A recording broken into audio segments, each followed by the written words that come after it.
Assalamualaikum warahmatullahi wabarakatuh. Nama saya Ella Melinda di kelas PS2. Di sini saya akan menjelaskan sinopsis analisis film Schindler's yang rilis pada tahun 1993. Film ini berhubungan dengan Perang Dunia II pada saat pasukan Nazi Jerman berusaha untuk membantai masyarakat Yahudi terhadap seorang perintis usaha bernama Oskar Schindler yang ingin membangun usaha pabrik di Polandia. Film ini dirilis pada tahun 1993 yang diadaptasi dari novel Schindler Ark. Film ini mengisahkan sejarah kelam tragedi Holocaust tentang pembantaian besar-besaran yang dilakukan oleh Nazi Jerman terhadap 6 juta Yahudi di seluruh Eropa di bawah kepemimpinan tangan besi Adolf Hitler. Sang sutradara menggunakan warna hitam putih sebagai sumber kegelapan pada masa Holocaust agar menjadi realistis dan kelam. Di awal film memperlihatkan sebuah keluarga Yahudi yang sedang beribadah. Lalu perlahan lilin yang tampak warna redup dan menjadi warna hitam putih. Pada saat itu Jerman sedang menduduki Polandia sekaligus awal terjadinya tragedi Holocaust di Polandia. Para Yahudi berbondong-bondong dari desa maupun kota. Mereka semua harus mendaftarkan diri untuk pindah ke konsentrasi yang dibangun Jerman.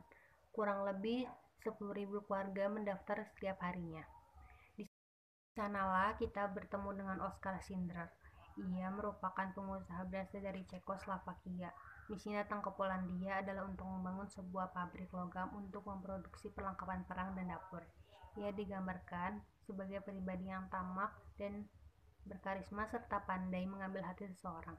Terlihat ia dengan mudahnya mendekati para wira Jerman agar dapat melanjutkan misinya datang ke Polandia. Lalu ia pergi ke kantor Judenrat. Judenrat merupakan kantor Dewan Yahudi yang beranggotakan 24 orang terpilih yang bertanggung jawab menyusun daftar pekerjaan, makanan, dan perumahan serta tempat penyampaian keluhan kaum Yahudi.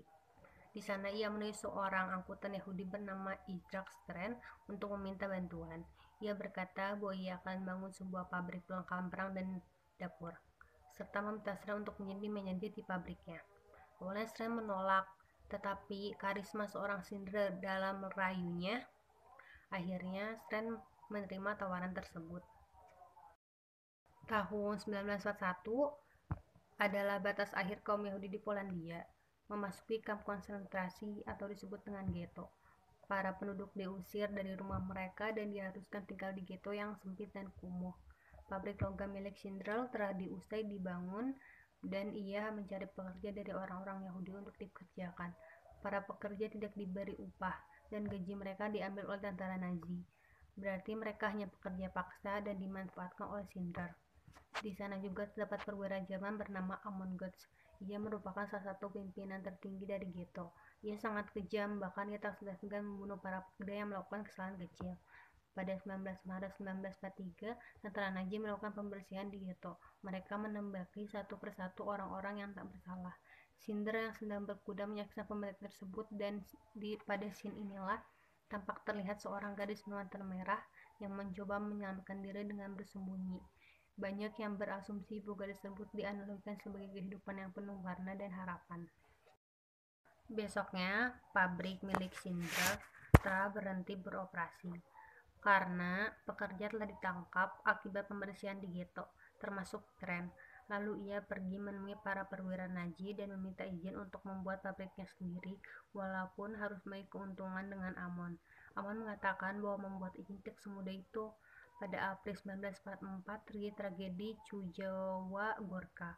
Peristiwa tersebut tentang pembakaran 10.000 jiwa Yahudi yang terbunuh di ghetto. Tentara Nazi bahkan dengan kejamnya memerintahkan kaum Yahudi untuk membantu membakar kaumnya sendiri. Schindler yang melihat kejadian itu tak kuasa menahan sedih, lalu ia menggunakan semua uangnya untuk membeli kaum Yahudi, lalu membangun pabrik di kampung halamannya dan mempekerjakan mereka dengan manusiawi. Schindler dan Strand menyusun daftar nama para Yahudi dan itulah yang disebut dengan Schindler List. Setelah 6 tahun berperang, Jerman menyerah tanpa syarat kepada pasukan sekutu sekaligus mengakhiri kekuasaan Jerman di Eropa. Schindler juga memberikan pidato kepada para pekerja. Ia harus menyelamatkan diri dari kejaran tentara Uni Soviet yang terus mendekat karena ia yang sekarang adalah anggota Partai Nazi yang turut membantu Jerman dalam membuat alat-alat perang. Sebagai ucapan terima kasih, para perwira membuat cincin dengan ukiran kutipan dari Talmud. Bagaimanapun, Sinner telah menyaman kurang lebih 1.100 Yahudi, namun ia masih menyesalinya. Jika saja ia mendapatkan uang lebih banyak dengan menjual mobil dan lencana emasnya, pasti ia bisa menyelamatkan lebih dari itu. Dan penyesalan terus mengikutinya sepanjang perjalanan. Lalu, film ini berakhir dengan beberapa orang yang berhasil diselamatkan oleh Cinder dan mereka menaruh batu di atas makam Cinder sebagai bentuk kehormatan. Sekian dari saya, kurang lebihnya mohon maaf. Jika ada salah kata mohon dimaafkan. Wassalamualaikum warahmatullahi wabarakatuh.